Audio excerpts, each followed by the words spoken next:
రాజమహేంద్రవరంలో పాలు కల్తీ ఘటనలు కంటి మీద కునుకు లేకుండా చేస్తున్నాయి. ఇటీవల ఇథిలీన్ గ్లైకాల్ రసాయనాలు కలిపిన ఘటనలో 17 మంది మృతి చెందగా మరో 2 చిన్నారులు ప్రాణాలతో కొట్టుమిట్టాడుతున్నారు. అయితే ఇంత జరుగుతున్నా కొందరు పాల వ్యాపారంలో ఇప్పటికీ మార్పు రావడం లేదు. తూర్పుగోదావరి జిల్లా పరిధిలో విస్తృతంగా పాల నమూనాల పరీక్షలు నిర్వహించగా 9 నమూనాల్లో పాలు కల్తీ జరిగినట్లు నిర్ధారణ అయింది. డిటర్జెంట్ ఒకరి వద్ద యూరియా, మరొకరి వద్ద మాల్టోడెక్సిట్రిన్ కలిసినట్లు తేలింది. దీనిపై మరింత సమాచారం మా కరెస్పాండెంట్ శ్రీరామ్మూర్తి అందిస్తారు. రైట్ శ్రీరామ్మూర్తి, చెప్పండి.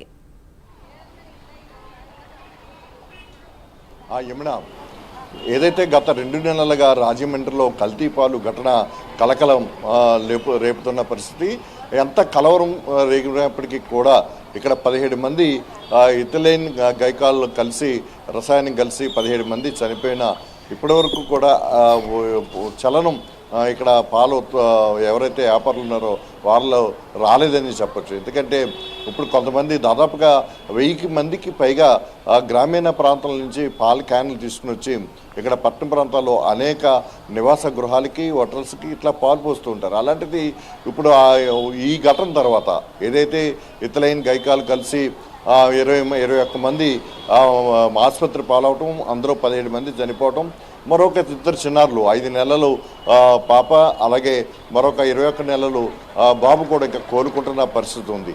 అలాంటి పరిస్థితుల్లో కూడా ఇప్పుడు పాలు ఏదైతే విస్తృతంగా నమూనాలు సేకరించి పాలు ఒక నాణ్యతని పరిశీలిస్తే, పరీక్షించినట్లయితే ఫుడ్ సేఫ్టీ అధికారులకి ఇప్పుడు 190 నమూనాల్లో 9 మంది ఒక పాలు కల్తీ చేస్తున్నట్టుగా నిర్ధారణ అయింది.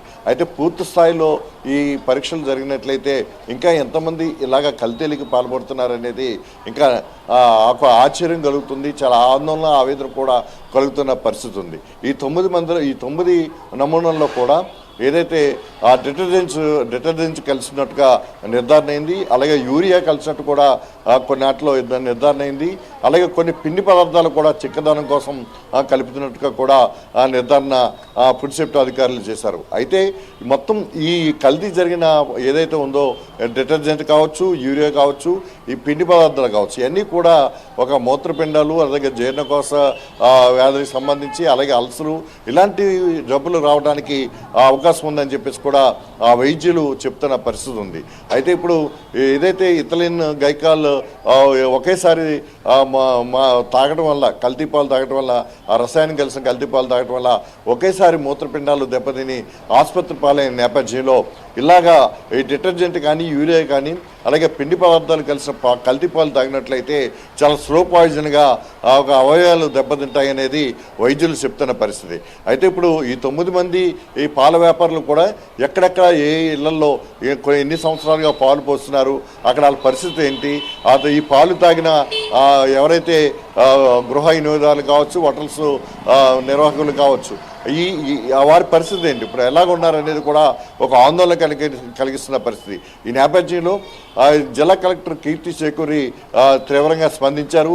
పాల వ్యాపారులు ఎవరైనా సరే లైసెన్స్ లేకుండా, ఆన్లైన్లో లైసెన్స్ తీసుకోకుండా, ప్యాప్సీ నుంచి లైసెన్స్ తీసుకోకుండా పాల వ్యాపారం కనుక చేసినట్లయితే కఠినమైన చర్యలు తీసుకుంటాం, 5 లక్షల వరకు జరిమానా విధిస్తామని కూడా ఒక ప్రకటన కూడా రిలీజ్ చేశారు.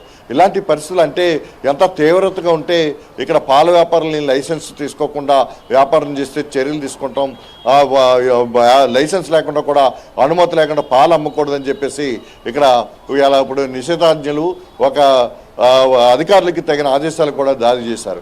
ఈ నేపథ్యంలో పాల వ్యాపారంలో కొంత ఆందోళన వ్యక్తమవుతుంది.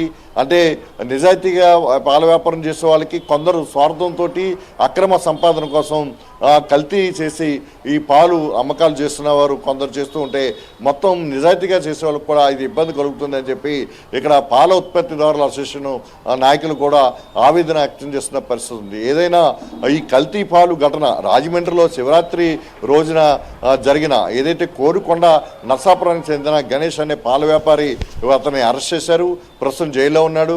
అతను ఏదైతే సరఫరా చేసిన పాలు, ఇథిలీన్ గ్లైకాల్ కలిసిన పాలు ఏదైతే సరఫరా చేస్తారో ఆ పాలు తాగటం వల్ల మొత్తం 21 మంది ఆసుపత్రి పాలవటం, 17 మంది చనిపోవటం, మరో 2 పిల్లలు ఇంకా కోలుకుంటున్న పరిస్థితి ఉంది, డయాలసిస్ మీద ఉంది. ఇలాంటి పరిస్థితుల్లో ఇంకా కల్తీ పాలు అమ్మకాలు జరుగుతున్నాయంటే పరిస్థితి ఎలా ఉందో అర్థం చేసుకోవచ్చు అని చెప్పేసి ఇక్కడ స్థానికులు ఆందోళన వ్యక్తం చేస్తున్నారు. అలాగే వైద్యులు కూడా హెచ్చరికలు చేస్తున్నారు. అంటే పాలు తీసుకునేటప్పుడు ఆ పాలు ఎలాంటి నాణ్యత ఉన్నాయో కూడా పరిశీలించి తీసుకోవాలని చెప్పి కూడా వైద్యులు కూడా చెప్తున్న పరిస్థితి ఇక్కడ కనిపిస్తుంది. ఏమన్నా